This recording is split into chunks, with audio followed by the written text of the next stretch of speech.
Hello mga guys, kumusta? Magandang tanghali o hapon na siguro. Ito nga po pala yung ginawa ko kanina. Ayan, tapos na. Tapos ko na siya magawa. Ayan. Ito po yung mga klase ng itak sa Leyte. Ayan. Pero ito, talagang pinasadya ko lang po ito. Pinasadya ko po ito doon sa may Pandayan. Maayos. Tingnan nyo naman oh. Ayan. Ako na po yung gumawa niyan ng lalagyan ng yung takob, kumbaga sa amin, takob. Tapos yung plastic na hawakan. Ako na naggawa niyan.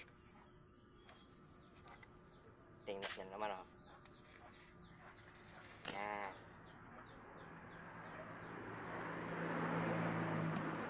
Haba siya. Tsaka napakatalas niyan.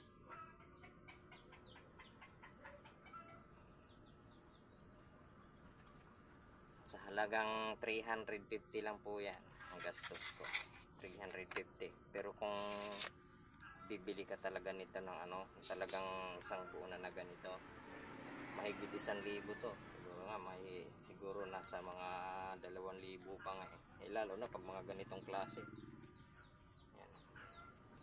Pag nilagay mo yan sa bewang mo, aabot talaga yan hanggang binti.